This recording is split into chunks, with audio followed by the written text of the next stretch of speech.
Okay, so I'm going to show you guys with camera in hand how I actually expose these images, my shutter speed, ISO, the ways in which I determine whether a shot is properly exposed, and I'm hoping that you guys will find it useful. I've already made a video about color grading and how I sound design, so this is how I expose. Alright, first of all, aperture f1.8 to try and get the shallowest depth of field possible, and I'm using an ND filter, which is going to be essential on a day like today so that I can actually keep my aperture open and not have my image look like this. Okay, so my shutter speed is going to be kept at a 1/50 because I'm shooting at 25 frames, so I want to have realistic motion blur, so I'm going to keep it at 1/50. And then my ISO doesn't really matter. In the test that I've run, I've found that whether you shoot at 800 or 2500, at least on the FX30, which are the two dual base ISOs, the images look pretty much exactly the same, as long as you're exposing them around the same level.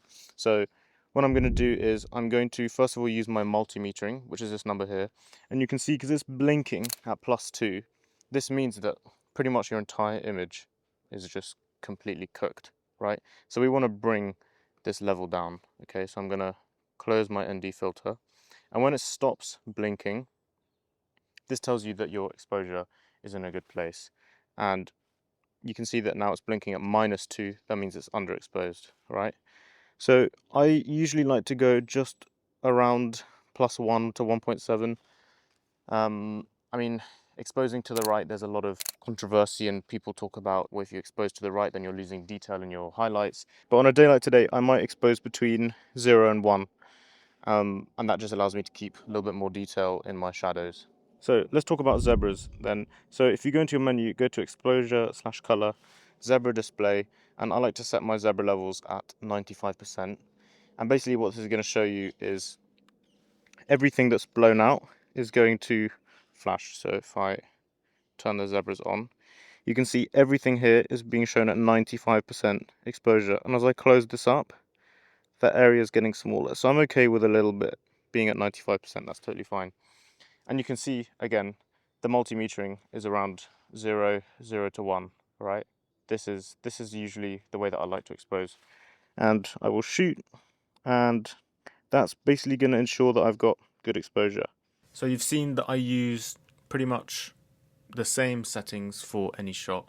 If it's during the day, I'll always be using an ND filter, and I pretty much always shoot with my aperture wide open to try and get shallow depth of field. And the dual base ISO, I'll probably make a separate video about it because I've noticed that whichever one I use, I'm sort of just going to get the same result.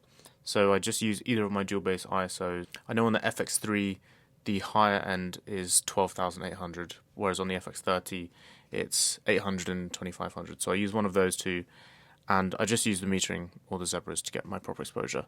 In terms of log shooting, in the log shooting menu, I shoot with Cine EI, and the color space is S-Log3, and because I'm not using flexible ISO, I don't need to worry about picture profiles or anything like that. So I just shoot in Cine EI, and then obviously when it comes to grading, I'm converting from S-Log3 to Rec 709 or whatever.